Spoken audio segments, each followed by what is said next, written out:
Hello everyone, welcome to another exciting episode of the Game Thrifter. Today I'm going to be talking about the PlayStation 3, which was launched by Sony on November 11, 2006 in Japan and November 17th, 2006 in North America. It's actually marked a significant chapter in gaming history with a complex and evolving life cycle. The price at $499 for a 20 gig model and a $599 price point, which was outrageous at the time for the 60 gig model. The PlayStation 3 initially faced a lot of criticisms for its high cost and complicated architecture, driven by the ambitious broadband cell processor, which, the chip itself causes a lot of problems even today. It's why we don't have backwards compatibility, despite the fact the ability to do like PlayStation 1, PlayStation 2 backwards compatibility, and of course PlayStation 4 backwards compatibility. So yeah, it's a bit of an issue. It promised immense power, but posted challenges for developers, leading to kind of a slow start in game quality and sales comparison to the Xbox 360, and of course the Wii. It actually led to the difficulty in developing for it, led to exclusive games coming out on the Xbox 360, Left 4 Dead 1 and 2 being kind of key points to that. Early models had robust backwards compatibility with PS1 and PS2 games, a feature they gradually phased out in later revisions to cut costs. It did frustrate some fans though, however. The PS3's launch lineup, including titles like Resistance, Fall of Man, was solid but not groundbreaking, and the console struggled to match the momentum of Nintendo's Wii or Microsoft's Xbox 360. Sony's initial arrogance, famously claiming that gamers would work harder or get a second job to afford a PS3, failed to help public perception and was downright stupid to actually say. The turning point came around 2008-2009 with the release of exclusives like Uncharted, Drake's Fortune, Metal Gear Solid 4, and Little Big Planet, which showcased the console's graphical prowess and versatility. Now everybody looks at the PS3 and thinks, hey, this is a solid console. A lot of people coming off my last video asked, is it a good console to pick up now? Absolutely. You can pick them up pretty cheap, under $150, and obviously there's several models to choose from. I like the Slim, the first Slim, and I think that it still is a great Blu-ray player, and it has a great library of games. I'm going to go over some of the games today that I think are must-own games on a PlayStation 3 if you're just starting to collect in 2025. But yeah, this is going to be a fun video. I'm excited about it. Thanks for joining me. Let's go ahead and get started. Of course, when you think PS3, you think games like God of War 3, which released in March of 2010. It's the fifth installment of the God of War series and the final chapter of Kratos' Greek mythology saga. Well, actually, there's a prequel with God of War Ascension, but hey, let's not get into that. Of course, developed by Sony Santa Monica Studios, it follows Kratos, the rage-fueled Spartan warrior, on a relentless quest for vengeance against the Olympian gods who betrayed him. Oh yeah, he's gonna get him. But anyway, I'm sure there's gonna be some videos that talk about this game and talk about the typical PlayStation 3 games, and I'm gonna do that. There's gonna be typical ones that you expect, like God of War 3, but there's probably gonna be other ones as well, because I like a wide range of games. But yeah, an action-packed game like God of War 3, of course, belongs on this list. Jaw-dropping graphics, even today, tight gameplay, very satisfying conclusion to Kratos' Greek arc. This game did very well, putting PlayStation 3 kind of on the map and back in the game. After the events of God of War 2, Kratos, now allied with the Titans, scales Mount Olympus to destroy Zeus and the gods who stripped him of his powers. Very engrossing kind of story. I like rage-filled Kratos. I know some people don't, or whatever the case may be, but I really enjoy that, and I think that, it has a lot going for it. And this game on PlayStation 3 looks absolutely incredible. Super cheap as well. Like, this game is like $10-15 if you want to get it, and just a fantastic playthrough even today. So I always highly recommend this. Yeah, it's a staple game for the PlayStation 3, and there's no doubt about that in my mind. Very much in stark contrast to God of War 3 is Puppeteer, which, I know a lot of people talk about this game, but it's just such a different game. Released in September of 2013. This was made by Japan Studio. It's very much a whimsical yet kind of dark 2.5D platformer presented kind of as a magical puppet theater show. And it's something that you would never see nowadays. Like, no developer would take a risk with something like this. Complete with a narrator and reactive audience. The game follows a puppet named Kurtoro, a boy kidnapped by a tyrannical moon bear king who transforms him into a wooden puppet and devours his head. Yeah, I know, it sounds crazy and absolutely weird, but it's awesome. The game has 7 different acts split into 3 curtains each. They have challenging puzzles, vibrant platforming, and awesome boss battles. Trust me about that. Across a dark fairy tale world. It's got a very theatrical presentation, stunning visuals, and very much a cool soundtrack as well. The game didn't do very well, kind of under the radar, partly due to the fact that it released just before the PS4 launch, but it is a cult classic, and it's got a lot of originality to it, and it's just a very fun game to kind of get into and play, and there's got a lot of collectibles and things involved in it as well. So I always highly recommend this one. Like I said, that was what was cool about the PS3, was you could go from something like God of War 3 to something like Puppeteer, and it makes perfect sense. Before we go any further, if you're enjoying this video and you want to help support more content like it, please like the video and consider subscribing, especially if you like retro game YouTubers that don't take any guff from anyone. Oh man, that horse don't take no guff from nobody. Guff? I mean shit. The amazing variety really kind of made the PS3 worthwhile, and it still does today. Mod Nation Racers is a classic kart racing game that didn't get much love, released back in 2010. This was made by United Front Games, a vibrant kart racing game that blends fast-paced arcade racing with extensive customization, and it's set in a colorful, very cartoonish world of Mod Nation Racing Championship. It follows Tag, a scrappy graffiti artist, and his racer as he competes to become the champion. So yeah, I mean, it's a really cool game, and this is a game that's really kind of locked to the PlayStation 3. I think there is a Vita version as well, though, but the core hook is its play, create philosophy. Beyond racing, players can customize carts, characters, and entire tracks using tools, then share creations. Well, you can't really share them online anymore, as that's all been shut down. Very cool art style, responsive controls, and creative freedom. Load times and AI difficulty can be a little bit wonky. The game didn't do great, but it is another one of those cult classics that is really kind of looked at as being really cool right now. The problem is it kind of got overshadowed by bigger PS3 titles. Later, Little Big Planet Karting kind of did a disservice to the game.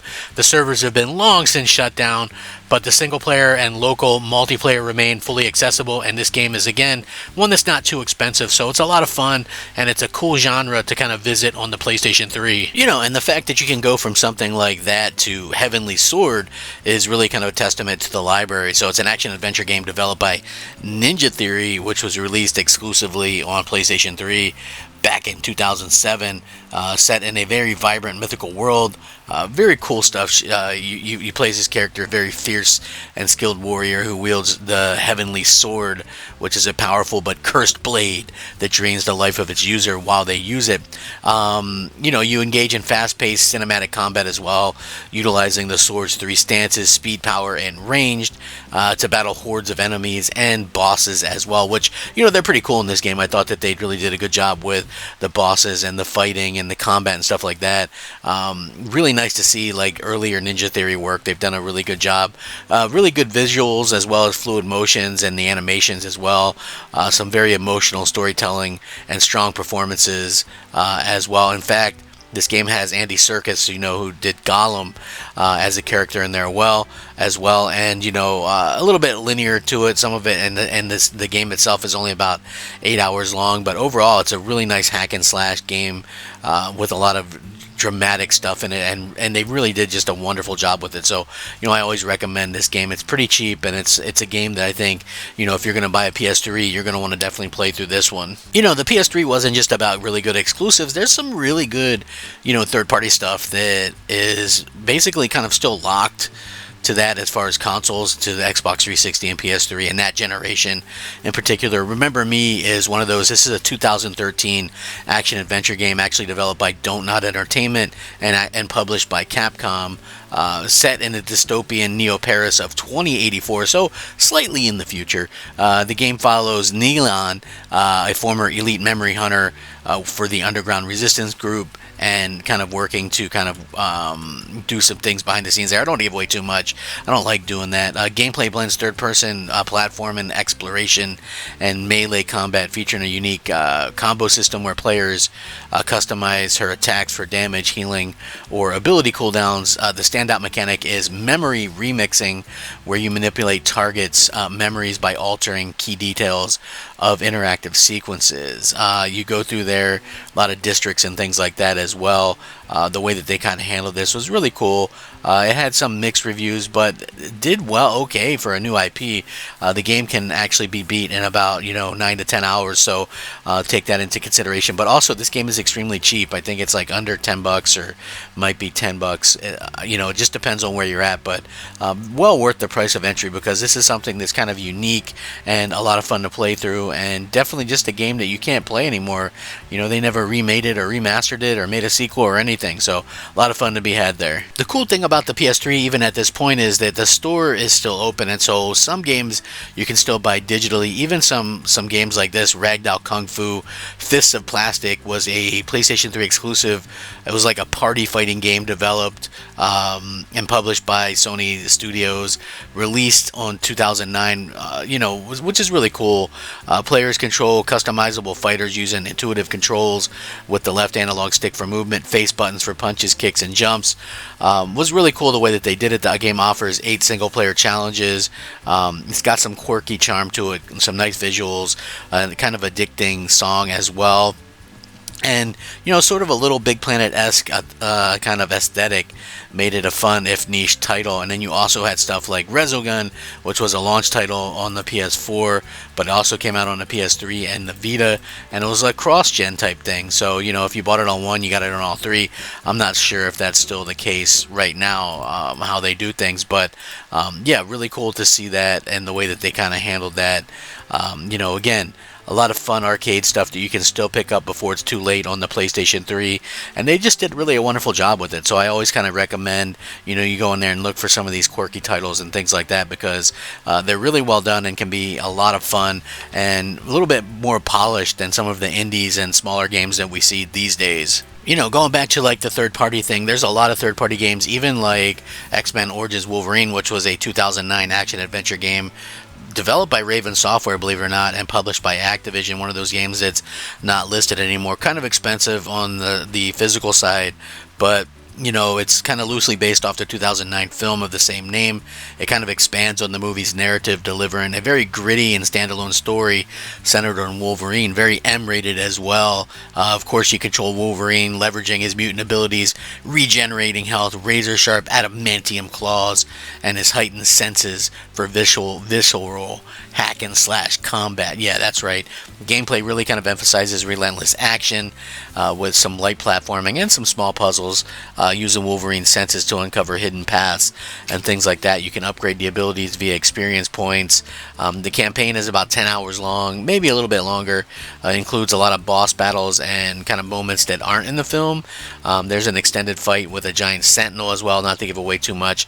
Rated M for its graphic violence. The game embraces Wolverine's more savage nature with blood-soaked combat. So yeah, this is a really fun game. If you ever come across it, you can get it cheap enough, I always highly recommend it and think it's a game that a lot of people should play, especially if you're a fan of Wolverine, because they really did it right with this game, and it's just so visceral and raw, and I think it's just a fun game to play. A game that really kind of came out of nowhere and was actually very good, and it didn't do very well, but StarHawk, which came out in 2012, third-person shooter developed by Lightbox Interactive and published by Sony.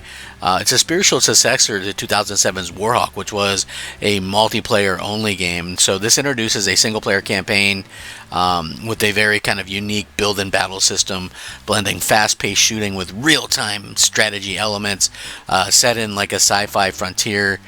Really cool game. It's third-person vehicular action, piloting transformable Hawk mechs for ground and air battles. Like I said earlier, the build-a-battle system lets players call down structures like bunkers, turrets, and vehicle depots from an orbiting dropship. Really cool stuff. There's no more multiplayer or anything, but it's got innovative mechanics, very cool visuals, chaotic to say the least in terms of the action. I think it wasn't like super well received. but it did have a cool story with some decent voice acting. The online stuff shut down way long time ago, but the campaign and local co-op remain playable. It's got a very unique blend of action and strategy with a Western-inspired sci-fi aesthetic. So yeah, a very memorable PS3 title as far as I'm concerned, and one that I think a lot of people should pick up and play. So this is a little bit of a more of an expensive game and a little bit of a game that is kind of quirky, I guess. But Back to the Future, I love that series, and the game made by Telltale Games is really well done. It's kind of a continuation of the iconic Back to the Future film trilogy. It actually has story input from the trilogy co-creator himself. The game picks up 6 months after Back to the Future Part 3, set in 1986 Hill Valley. Marty McFly, who isn't voiced by Michael J. Fox, but Michael J. Fox is in a cameo role, and this guy sounds exactly like him, though. It is voiced, Emmett Doc Brown is voiced by Christopher Lloyd, and they did a really good job with it. The game unfolds across 5 different episodes, a kind of a point-and-click adventure gameplay with puzzle solving and dialogue-driven choices. It has a hints feature, so it shouldn't be too difficult for people to kind of figure out. Just really well done, and if you're a fan of this series, and yeah, it's a lot of fun. I mean, to get through all the episodes probably going to take you 10 to 15 hours, and just a fun game to kind of play through, even though it's a little bit more expensive to pick up. One of the coolest games on PS3 is a game called Heavy Rain. This game came out in 2010, and it's an interactive drama action-adventure game developed by Quantic Dream. They also did Detroit Become Human, which is one of my all-time favorite games. This game is really cool, set in a rain-soaked city in 2011.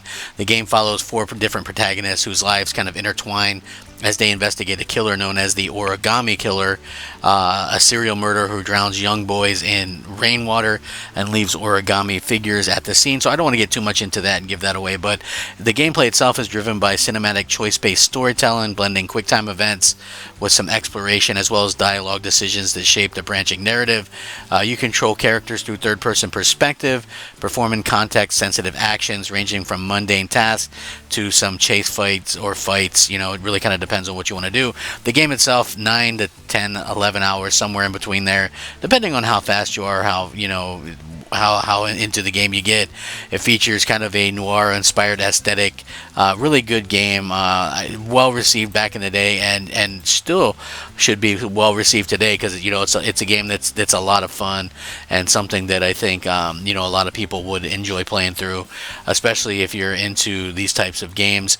Just an absolute blast. So one of my favorite games on PS3 isn't even exclusive. It's Batman Arkham Origins. I love this game on PS3.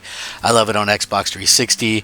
The cool thing about the 360 version is that's backwards compatible with the physical disc on Xbox Series X, and I believe it's somewhat enhanced, but still a lot of fun. I mean, you can get this game, I think it's like $20-25 on PS3. A lot of fun to play through. It came out in 2013, a little bit overshadowed by the launch of the new consoles, and it wasn't developed by Rocksteady, but it was still a really good game. It retains the Arkham series signature, kind of blend of stealth, melee combat, and detective mechanics as well. Use Batman's free-flow combat system to chain attacks and counters, stealth to silently eliminate enemies as well, and of course you use detective vision to investigate crime scenes. You have new gadgets as well. The campaign itself lasts about 12 hours. It includes a lot of side missions. There's a lot of amazing boss fights in this game. Some of the best boss fights in the entire Arkham series, which I don't think it gets enough credit for that, considering it's not Rocksteady doing it, but the amount of crazy boss fights is insane, and I just feel like this is the most underappreciated game.